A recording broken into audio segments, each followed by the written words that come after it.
In your work with the James Beard Foundation and the government, can food be that agent of diplomacy? Can food really bring people together in a way that is meaningful and affect change? It definitely can. I've experienced it, and I experienced it very early on. What does it mean to break bread? It means to come together. It means to share a meal and maybe let go of our differences for the moment when literally and figuratively we're having this bread, whether it's crackers, whether it's pita, whatever it is, wherever you're at. So while food, I think, is an equalizer, it allows people to for a moment, for a meal, for a time, focus on that and not all the noise that is around us. So yes, food has a huge impact. Major. Hello and welcome to At the Podium with me, Patrick Huey. At the Podium is a multimedia platform that brings together people from a diverse background of lives, careers, and experiences who all share one thing in common. They have stepped fully into the transformative power of finding and raising their voices to make an impact on the world we live in today. At the Podium holds a space for everyone to share their stories, to be heard, and to bring us inspiration. Today, I'm thrilled to share the podium with Chef Nina Curtis. Chef Nina Curtis is the director and executive chef of Plantish & Co. Culinary Arts. With over 2 decades of experience, she is celebrated for her exceptional skill and creative prowess in plant-based cuisine. Her passion for whole plant cuisine has made her a respected thought leader and trailblazer in the plant-based culinary movement.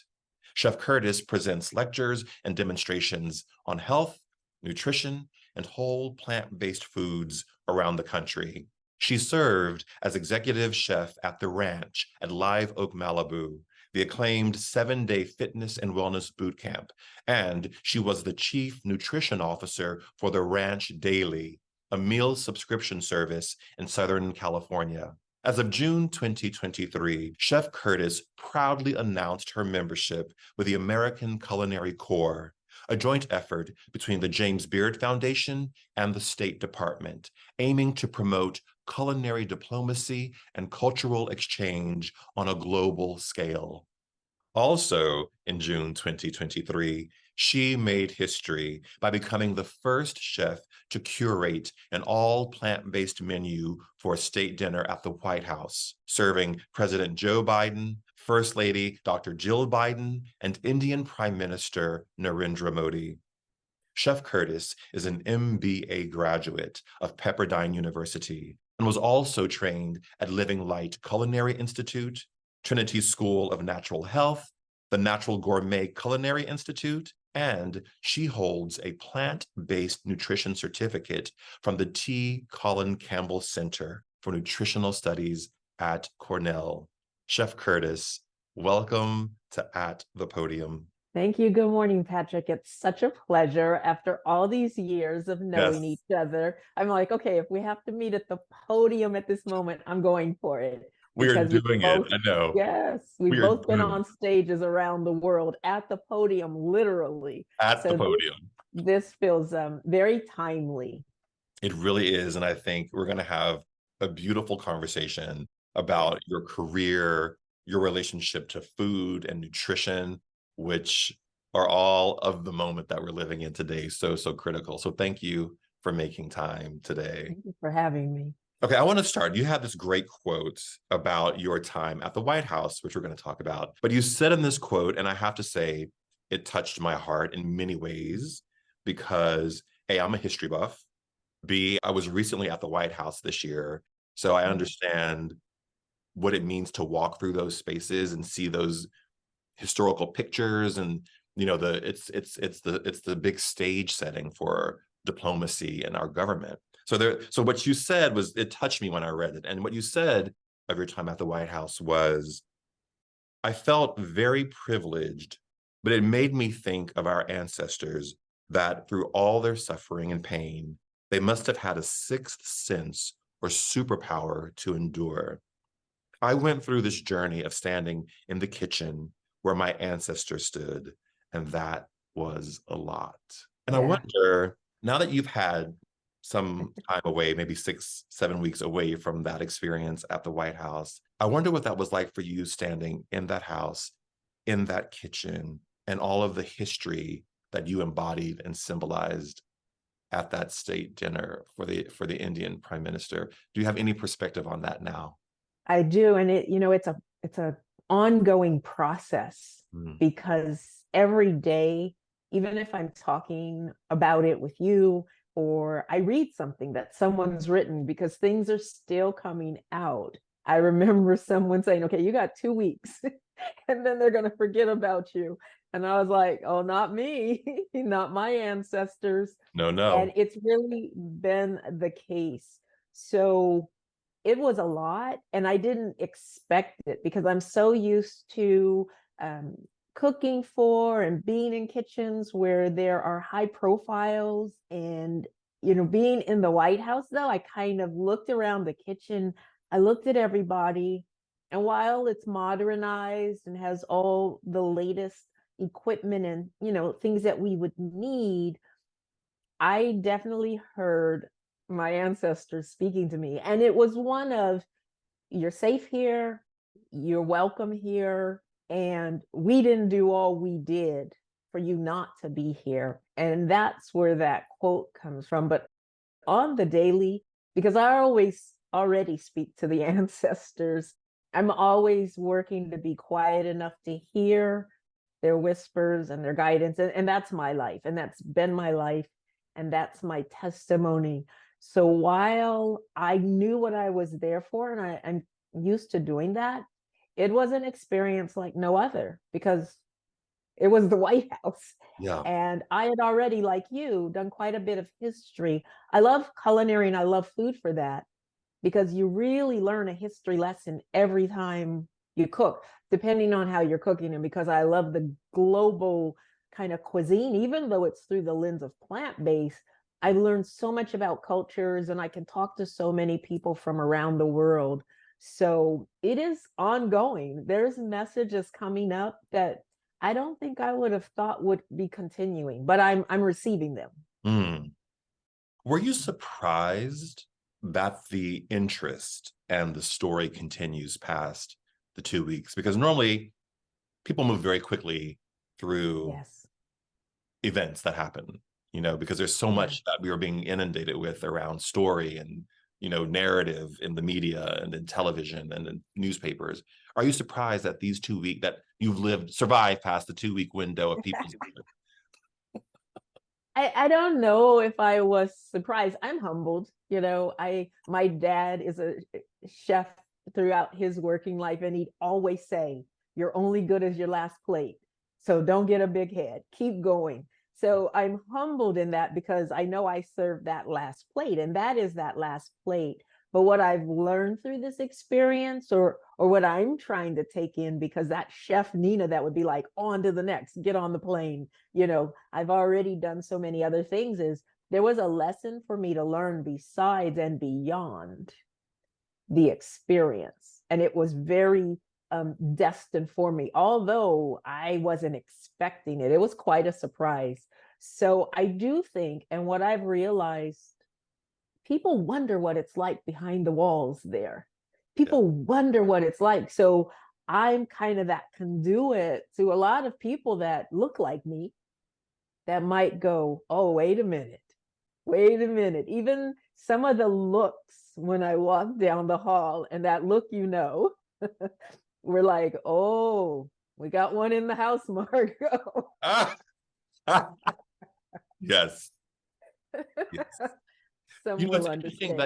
interesting that you say that, because you remarked that while this is a huge moment in so many ways, that you cook this all plant-based meal for the Indian Prime Minister and the First Lady and the President and Nancy Pelosi, you commented two things that really stood out and that made me go, wow. First, you were like, there have been Black cooks in the White House for centuries. For That life. in and of itself is not remarkable.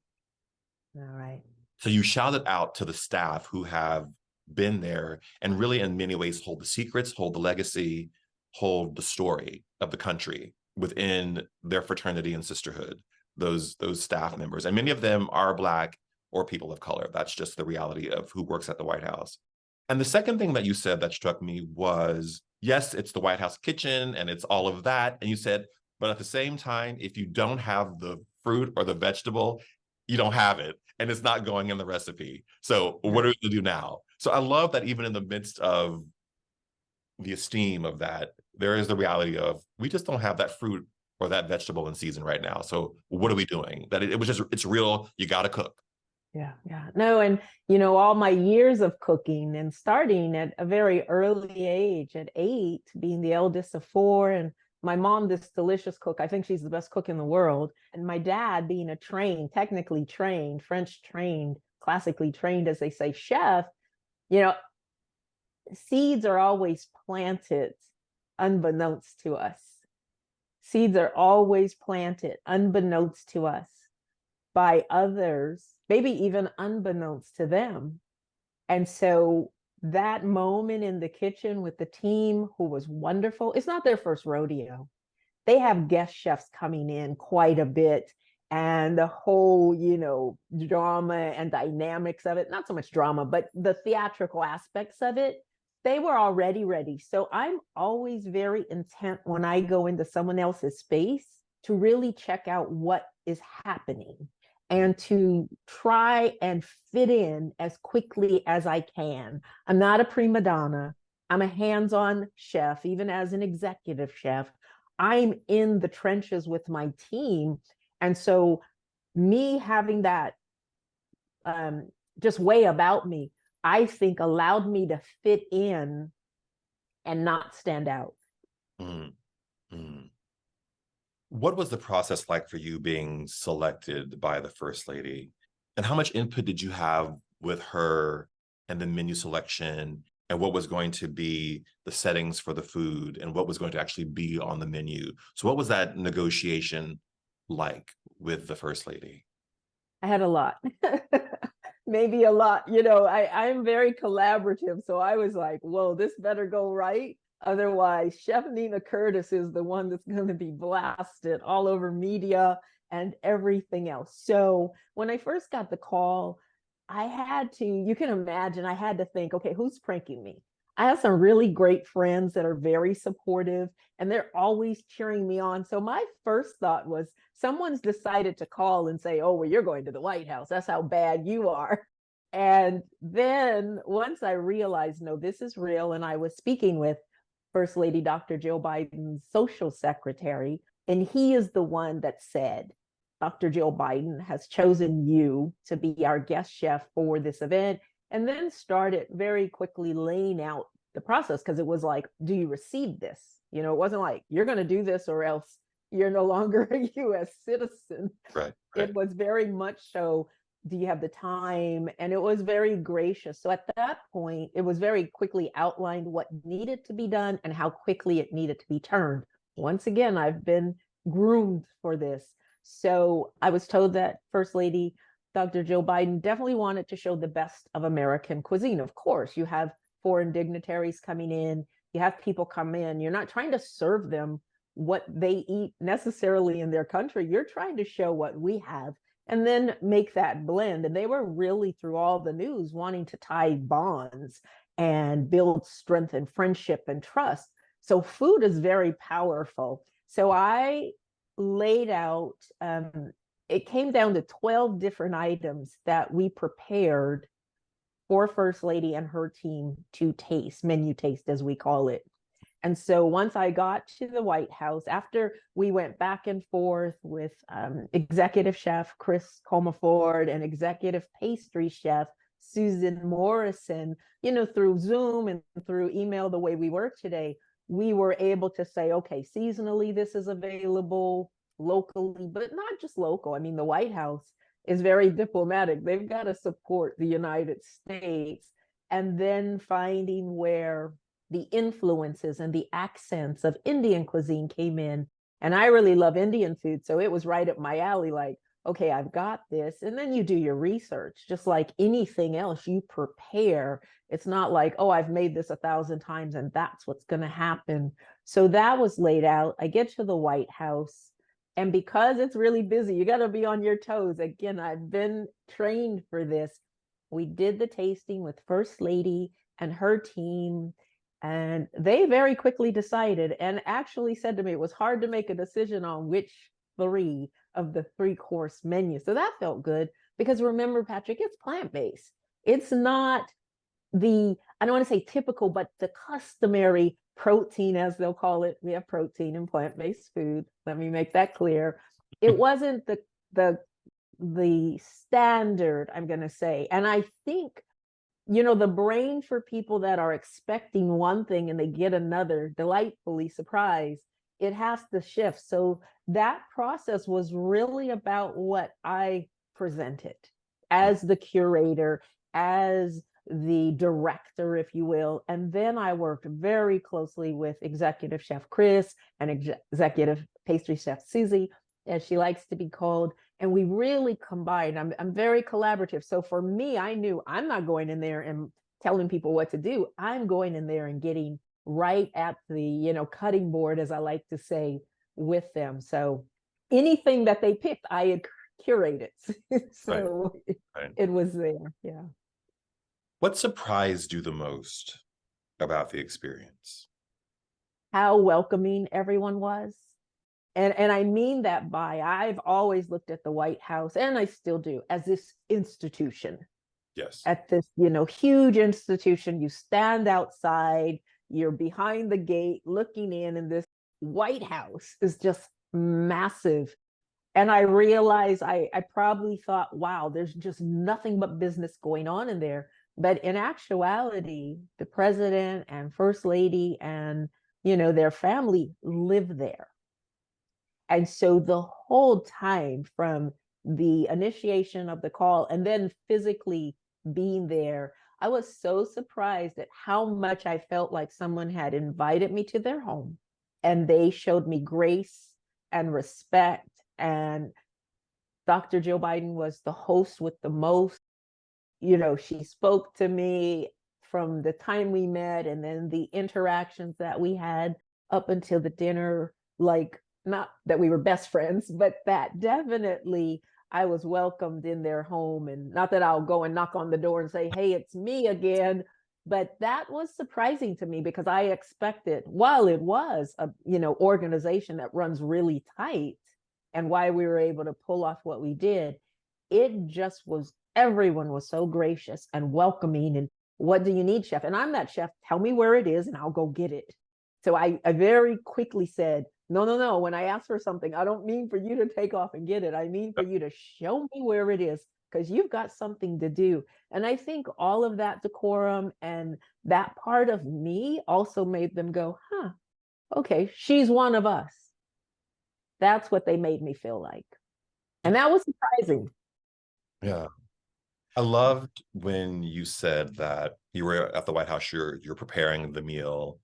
And you said there wasn't a moment when you like ran out to meet everybody, that you really humbly did your work and focused on the task that you had at hand, which was to build those bonds of connection and brotherhood and sisterhood between these two countries, two very important allies in the world of democracy.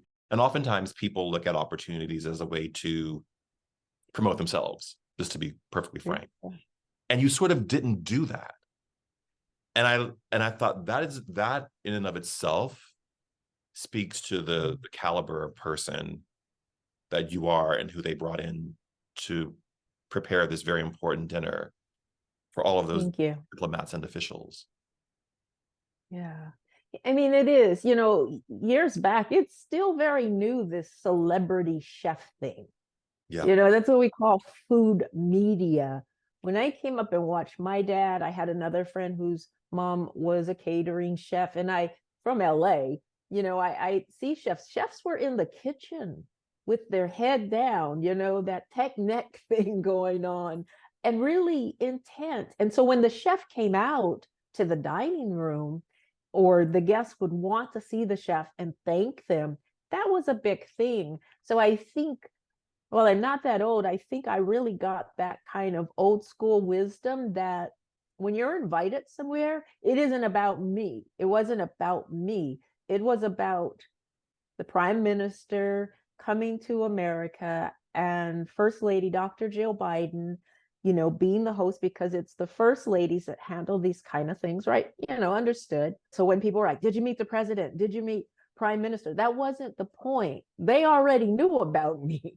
Believe me, they already knew about me. They know more about me than I know about me.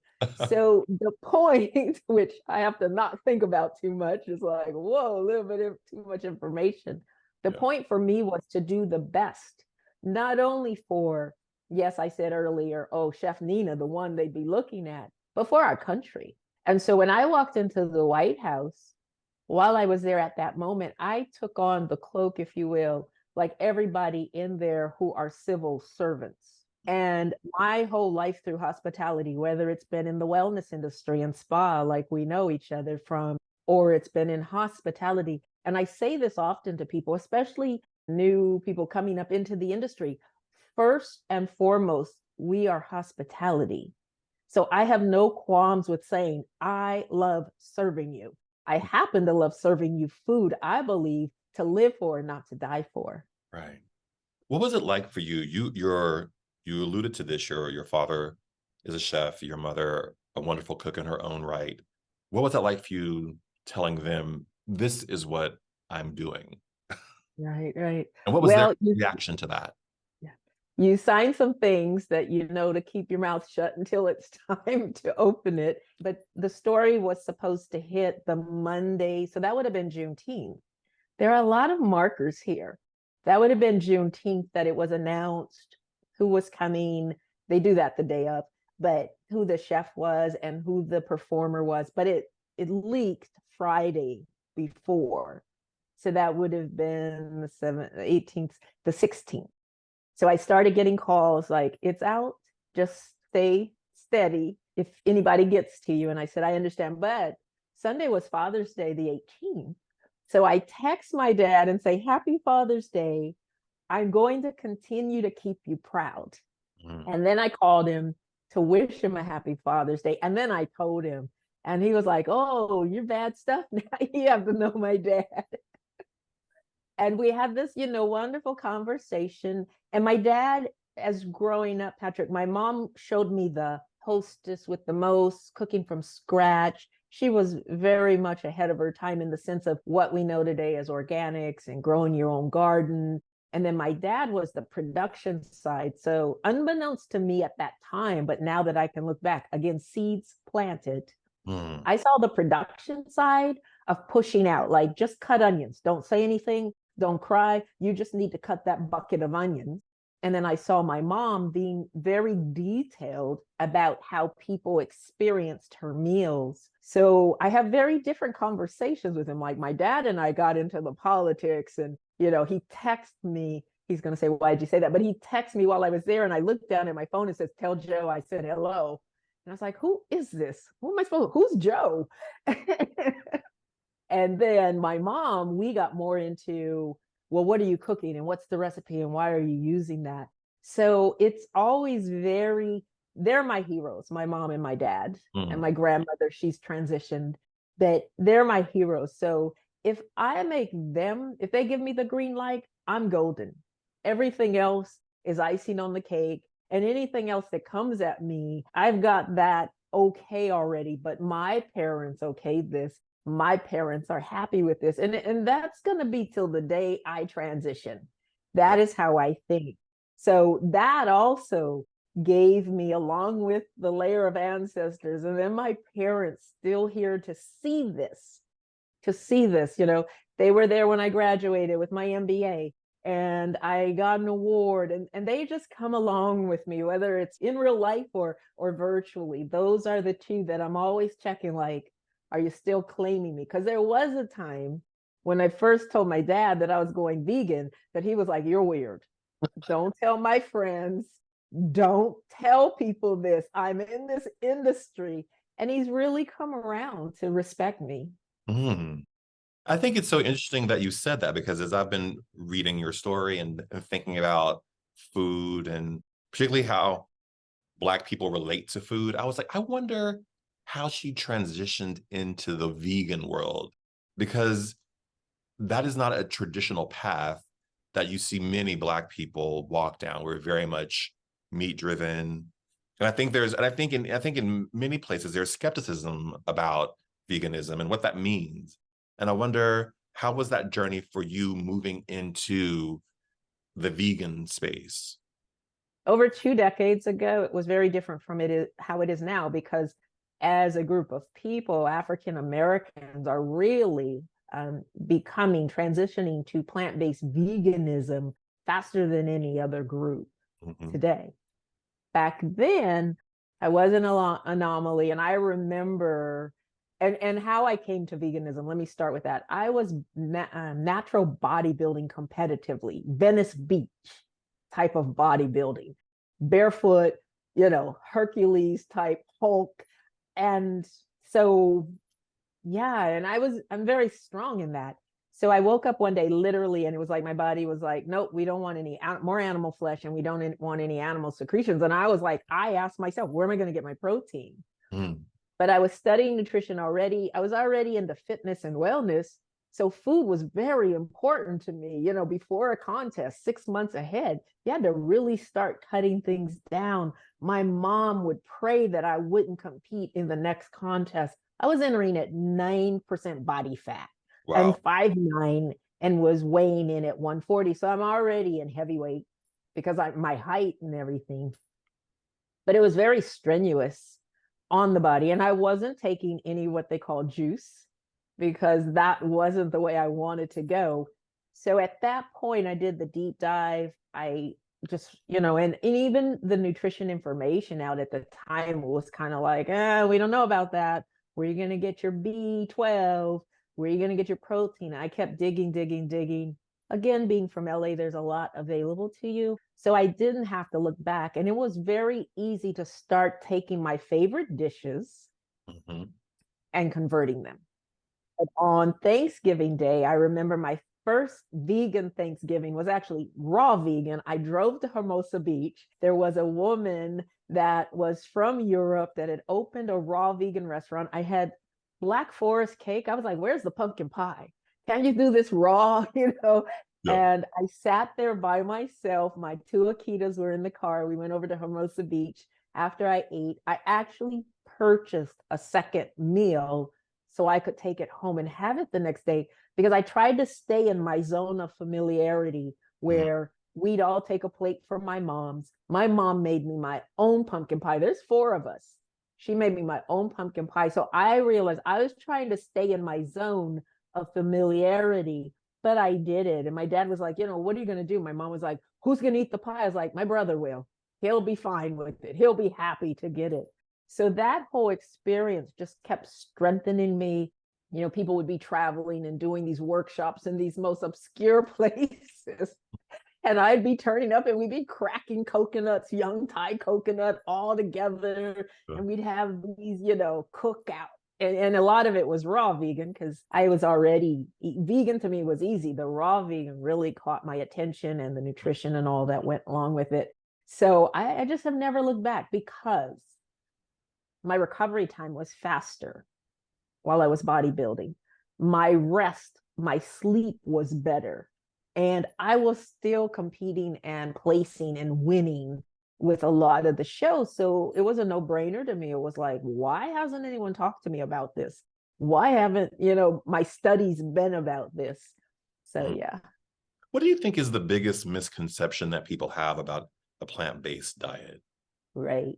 Besides people asking about protein, and that's being, people are realizing, you can get a lot of protein and bioavailable protein. And it's not, oh, you've got to eat rice and beans to get the protein. I mean, there are complete proteins. And if we're eating a balanced meal all day, you're getting that. You need a variety of foods, no matter what your diet is. I Mhm. think the largest misconception that I'm seeing now is that everybody believes, oh, I'm eating a vegan diet, whether that's Oreos, and that's what they have breakfast, lunch, and dinner. or whether it's whole plant-based scratch cooking that I advocate for. So I see a challenge in people realizing highly processed foods, no matter where they're on the scale, whether it's vegan processed food and other conventional processed foods, are the problem. That's where our health diet related diseases are coming from. And to me, and my focus and my interest and my advocacy is really focused on whole plant-based foods. And while I'm a chef, working in restaurants, I still want people to realize you should be doing most of your own cooking. And so I help people with that, thinking that vegan is vegan across the board. And there's a lot of different pockets, like all of the other diets. We shouldn't be focused on a diet that is not sustainable. We should be focused on food and nutrition. And of course, my dad would say it better be delicious, or I don't care about all the health benefits of it to that degree. But that is a huge thing that I see happening now, and that concerns me. What do you think are the social, economic, even political ramifications if we start to shift the dynamic and structure around how food is farmed, who's farming it, what's in it, how it's marketed, as we start to move to a more plant-based type of food economy? Where are the touch points and the rubbing points going to be? Because that will happen. Oh, of course, it's happening. It's happening now. It's happening. It's attachment to food. It's attachment to our history. It's attachment to our culture. It's attachment to comfort food, because I'm going to reach out and eat this because I'm not feeling good, versus I would just normally eat this. I mean, there's a lot that goes on with food, as you said, from mental health to the political aspect of it. Those who control our food control us. And it's now to the point, I agree with those that are saying those that control our seeds control us. We have land, we're cutting down the rainforest, we're cutting down forests for more industrial animal, business that is taking away from people eating the food that's being fed to these animals. Animals are being fed things they would never naturally eat. So it gets quite deep, and I'm going to try to stay in my lane because this could become a 3-hour conversation. You really took the lid off of Pandora's box here with me. I think most of my career, if not all of it, has been serving people who are not vegan, who are not plant-based. When I was at the ranch, we had a 2-acre farm that had been certified organic, and people would come for a minimum of a week with us. 99.9% not vegan, but we served all vegan fare. That's what the owner wanted to do. We didn't even do tofu. We didn't use any alternatives, meats. Everything was scratch, even making ketchup, hot sauce, those kind of things, which I loved. But by Wednesday of the week, they came in Sunday, people would start saying, if I could eat like this every day, I would be vegan. So I also have heard a lot of people say, I just didn't know. So I think education is going to be important. I think compassion, what people don't think about, if they are numb to what happens to the animal and why a pet is domesticated and a pig that tends to be smarter than a dog is not, okay, that's one thing we have to deal with, because our messaging, our media can really numb us. And it's even numbing us as humanity. But we're not thinking about the people that are behind the closed doors that are preparing and breaking down these foods so that it can be on our plate and be of luxury. Because most people would not do what it takes to get a lot of the food on their plate. And so now we get into the human aspect of it, and the mental anguish and the violence.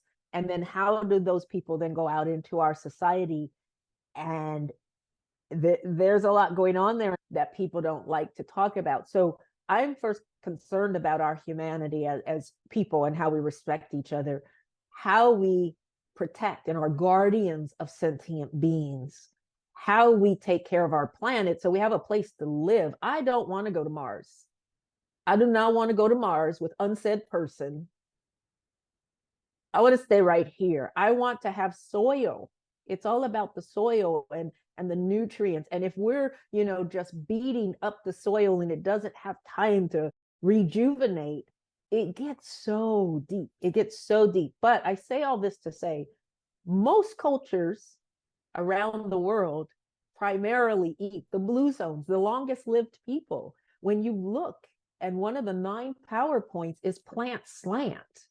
And, the 80-20 rule, stop eating when you're 80% full.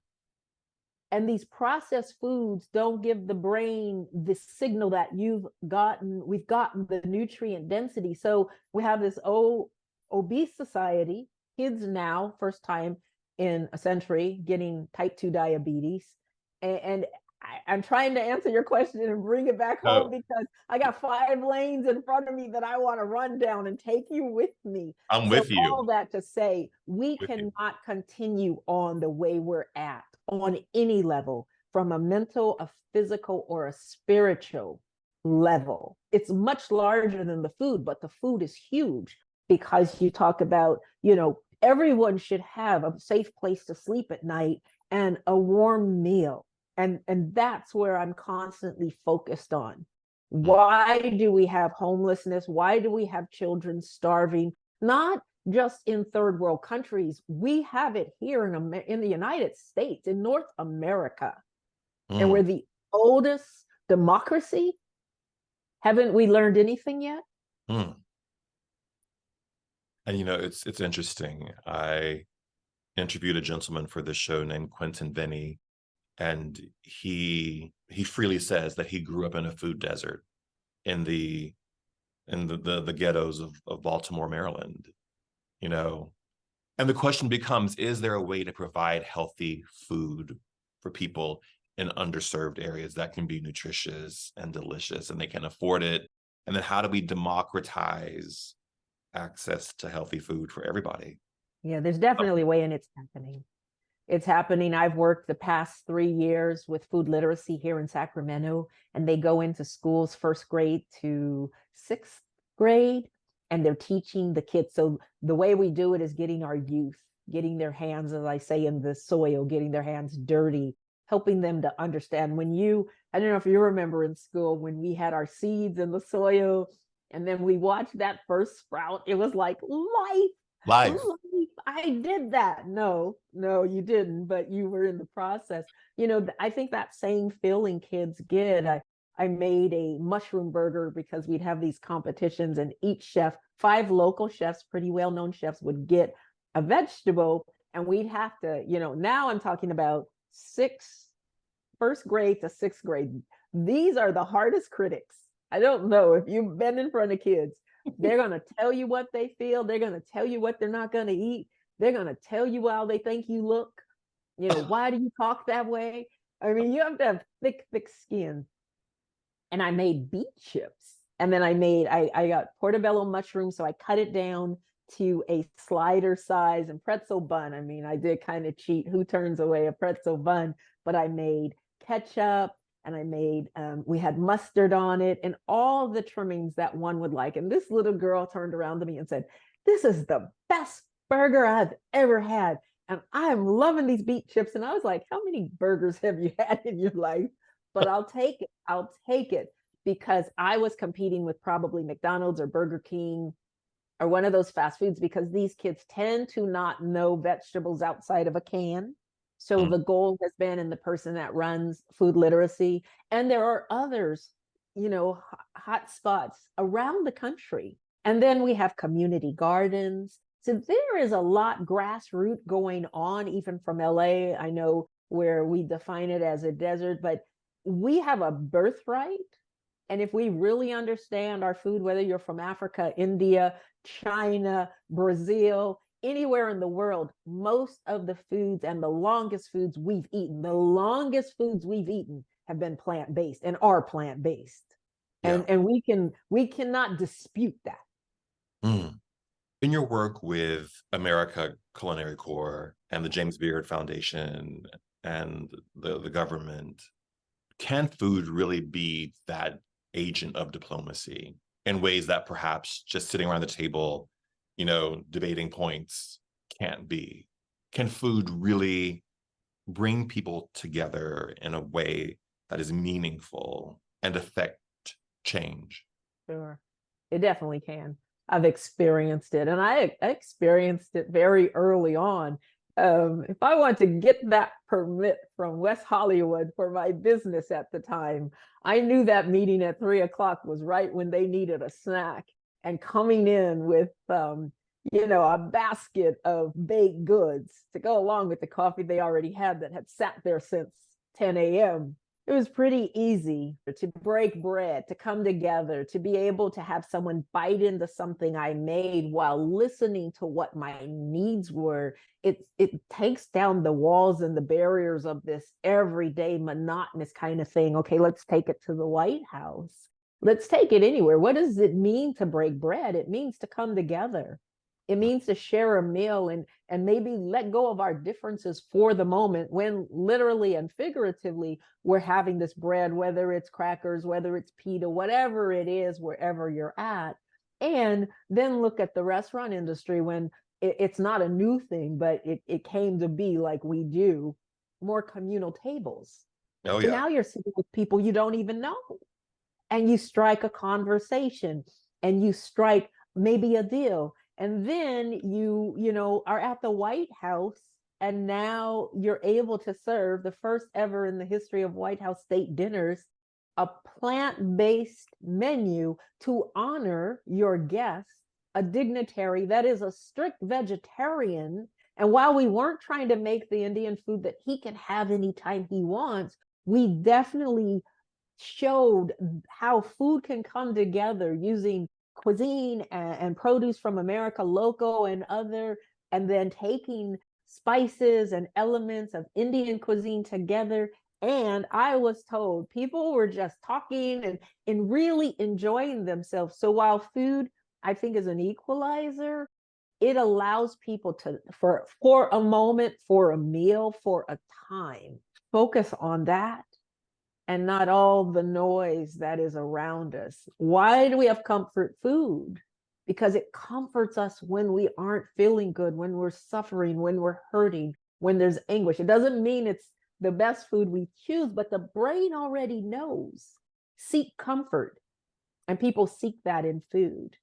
And I want to say, with our ancestors also, no matter who your ancestors are, I believe we all feel, I definitely feel, as I said, my ancestors must have had a sixth sense and were superpowers. But if they could take what they were given that you'll read was bare to nothing and they made it into magic, in the 21st century, in 2023, they're telling me, girl, you better run. We didn't do all this for you to try to continue to do what we did because you're afraid you're going to lose your culture. No, take all that, not just the ingredients, take the meaning of it. And that is what I got from the White House. That is what I get to carry every day with me. How can I make it better? I'm not losing anything about my culture, whether it's African American or Lumbee Indian. I'm not losing any of that and the in between that's in there. My grandmother used to tell me I was Hungarian goulash. I thought it was a race until I made it in school and I realized it was a recipe. So I think we have to stop for a moment and not get so caught up in the politicals, get so caught up in who owns which culture, cuisine, and all, and try to find coming together where we can be better. Every morning that I'm given the opportunity to get up again, because it's not guaranteed every day, I respect that. I am thankful and grateful, and I thank my creator, God, for the opportunity then to be better than my best. I can't do anything about yesterday, but I can do something about today that impacts me moving forward. So yes, food has a huge impact. Major. Chef Curtis, do you claim the mantle of role model? I have nieces and nephews, so I definitely do. Representation is important. Representation is important. So if that is, I get to represent and be a role model, I am not speaking for any group of people, whether it's chefs, whether it's female chefs, whether it's plant-based chefs, whether it's the vegan community. but I am showing up in my fullest to represent one, who I am and what I'd like to see, which I didn't see a lot of growing up. And so for my nieces and nephews, yes, I am working intently to be a role model. And then I think, like with my family and my parents, if I get that done, then I feel good about that representation. I don't have to say, oh my gosh, what was I thinking on social media? Why did I choose to do that? And I'll leave that alone. I'm just speaking for myself, because I, again, like our ancestors, this comes and will be going on long after I'm here, but I'm going to transition. So I'll always be here in spirit. Yeah. What has been your biggest leap of faith in your life? You've done so much.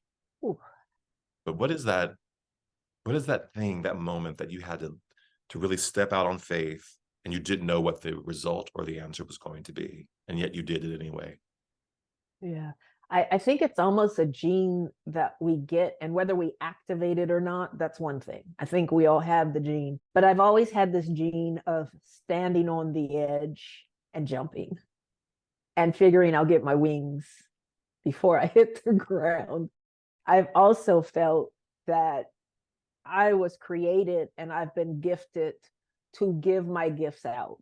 And so whether I was doing a facial aromatherapy or massage, or whether I'm serving food, because I've done them together and people haven't even realized how long I've been at this, that gift is not for me to hold inside because of my fear of acceptance.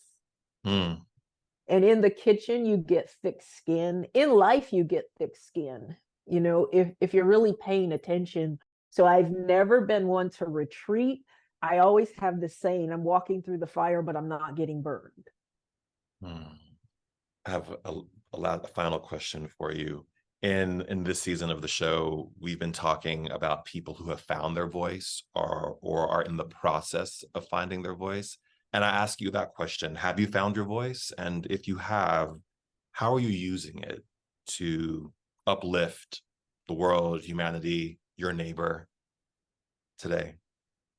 Well, I hope, and thank you for having me on at the podium with you. I hope I've exercised, how I'm using my voice. I feel that, a picture speaks 1,000 words. So our actions are much more powerful than what we say. So voice to me is not just the sound, the tone, and the tremble of, whatever we're saying. It is a work in progress for me.